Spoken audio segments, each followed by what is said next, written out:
What the hell is up, everybody? Back with another video today. Going to be focusing on the Timberwolves and Spurs. I mean, unfortunately, not all the bets are going this way. But man, I love this spot as I dug into it. This is my favorite game I've seen in a while. We'll see if I'm right or not. If you follow me at all, you know that this week got off to a terrible start. One of my worst days I've had. Been positive the last couple a little bit. If I hadn't taken a couple live bets yesterday, it could have been more positive. But I feel like overall seeing a lot of the games the right way. Definitely a couple that I whiff on every day. So hopefully this is one I'm going to hit the nail on the head because I got a lot riding on it.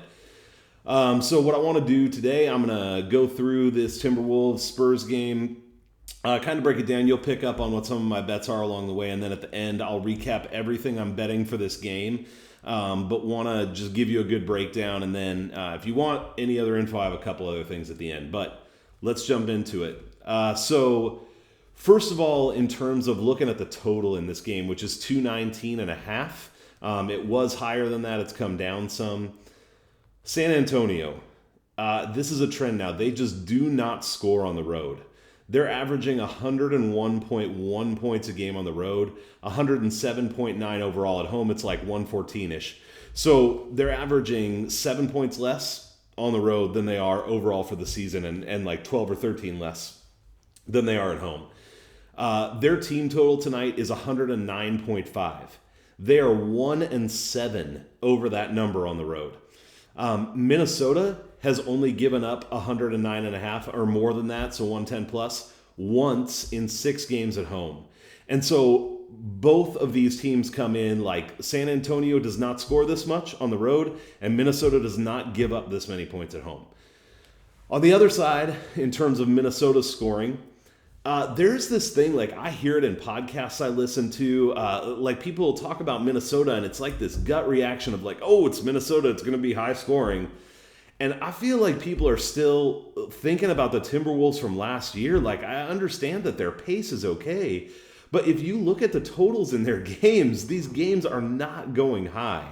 Yet there's still a misconception that their games are high-scoring games. So I actually think this is one of the places where the bookmakers haven't totally adjusted to the new reality yet. Now watch tonight, they'll like go off for, whatever, some huge number. But in general, I just don't think it's the case. So last year they played terrible defense and they had tons of high-ass totals, right? But this year that just hasn't been true. They're averaging 103.8 points. And they're allowing 106.6. That means on average, their total isn't hitting 210. It's not exactly the 225 plus lines that we're used to. And especially in this situation, so their team total tonight is 110.5. They're 2-7 over that number at home. And the Spurs have only allowed that much on the road. They're 2-6 basically over that number on the road. So sort of like a similar situation for San Antonio and Minnesota, where neither of them are scoring this many points in their situation tonight, and neither are allowing that many either. It's like good on both sides of this. So I love the under. I love the team total unders here. I just think it still hasn't adjusted, and this total should probably be like 213.5. And it's still up at 219.5. Let's talk about the spread and the money line. So a couple notes on this. First, Minnesota's only had one other back-to-back this year, and it did not go well for them. Obviously, tremendously small sample size. But in that back-to-back, they beat the Lakers by 24. They turned around the next day and lost to the Clippers by 27. So neither of these games was close. Minnesota's only 3-6 against the spread at home. Not just winning, but they're not even covering the spread. And they are 0-4 after a win. So here's the deal. Minnesota has been bad after wins. At the very beginning of the season, they won back-to-back games. But now looking back, those games were against Houston and the Pelicans. Not exactly stellar wins. And we kind of got excited about, well, I did too, because I'm a Timberwolves fan, about what they could be. But since then, here's what's happened after a win. They won, and then they lost to the Pelicans by 9. They won, and then they lost to Denver by 2, which, okay, that's not terrible. Denver's a decent team, but they still lost. And then they won, and then this was the back-to-back. They lost to the Clippers by 27. So since those first two games of the year against Houston and the Pelicans, they have not won 2 games in a row. And the spread is real close tonight. So I do like the Spurs plus 2 or 2.5. I like the Spurs money line. The Spurs haven't been phenomenal on the road for sure, but they're like I think 4-4 against the spread on the road or something like that. So it's not horrendous, and Minnesota just looks to be in a bad spot for them here tonight. I don't trust this team to go out and get it done. The other note is on the first half because I have a bet on this as well, which I'll share, but. It's actually interesting. At the beginning of the year, I was looking a lot at Minnesota first halves and first quarters because they were coming out strong and then they would totally die. And in the second half, they'd have like a 15-point quarter, 17-point quarter, and they would just end up getting destroyed. But because of that, got some pretty good plus numbers on them to win first quarters and first halves. Well, I won a few of those and then I started losing them. And as I look back on it now, it's because that trend is totally flipped. In the last 6 games, Minnesota is 0-6 to the money line in the first half. And in the last 6, San Antonio is 4-1-1. San Antonio is 3-3 in the first half. Minnesota is the one, they're 4-1-1 in the second half now. And so they actually have been coming out, and if you go back and look at the box scores, you'll see that in the second half, they're actually finishing pretty well, making some comebacks. And so because of that, I like the Spurs in the first half here, and I do have a bet on that, but I'm also going to watch this game at halftime. I think if the Spurs are ahead by a decent amount, there would be an opportunity to come back with a bet on the Timberwolves to at least cover the spread in the second half.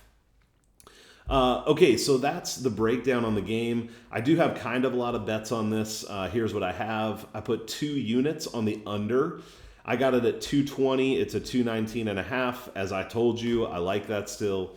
The rest of these are 1 unit for the most part. Minnesota's team total under 210.5. San Antonio's team total under 209.5. Just kind of a little bit of insurance, honestly, in case one of these teams blows the other one out. San Antonio's money line plus 120, first half money line plus 110. And then I did take a little bit of a stab, half a unit stab at San Antonio minus 7.5 on an alternate spread at plus 310. Just with how bad Minnesota's been after they win a game, it feels like this is a bad spot for them, and I could see it being a little bit of a blowout. So took a small shot on that. All right, that's a breakdown for the Spurs and Timberwolves. That's the main thing that I have for you today. If you want to stick around, though, I got 3 other bets that I'm going to just talk about really briefly and why I like them. The first one is Miami minus 6.5. We don't know, at least when I'm recording this, if Bam Adebayo is going to play or not. But even if he doesn't, in a small sample, it's been 3 games where Bam hasn't played. Miami's actually scoring more and allowing less without him. Now, is Miami better without Bam in the long run? Of course not. That's not what I'm saying. But what I'm saying is that this season they've been able to cover, especially in the regular season with him out. Other people have stepped up. And so I don't think it really hurts them in this kind of regular season game, even if he sits. I took Miami minus 6.5. I was on Miami a ton at the beginning of the year, and they totally screwed me for a few games before I stopped betting them. But if you look back, they've been on the road for a long time, and they're back home now, and third and fourth quarter yesterday, they really came alive. I'm hoping that carries over to today. I think we could see a little bit of a run by Miami now, at least a handful of games in a row where they play well. So Miami minus 6.5. The next one is Denver minus 7.5. This game has a crap load of people out. They're playing Philadelphia, and Embiid's still out. You can go look it up, but there's a ton of people sitting. This game could be pretty sloppy. The reality is Denver has played better than I thought they would without Michael Porter Jr., basically having Jokic. I think Barton might be out tonight, but they've just continued to play okay. As long as Jokic is out there, he's kind of carrying them. So I took Denver minus 6.5. Embiid has been worth about 8 points when he's been out this season. Philly's scoring 4 points less than their average 104.2 compared to 108.2. And they're giving up 6 points more, 112.8 compared to 106.7. So he's been worth about 8 points. And if Embiid was in Denver, I think I would line this about a pick'em. So Denver minus 7.5. I think there's a little bit of value there, so I took that. And then the other one that I took is Philadelphia's team total under 100.5, and I actually put 2 units on that. Here's why.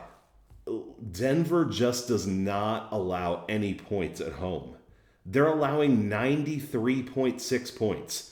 And both of these teams play at a relatively slow pace. And Philadelphia plays slower away and Denver plays slower at home. So 94.4 pace for Philadelphia away and 94.6 pace for Denver at home.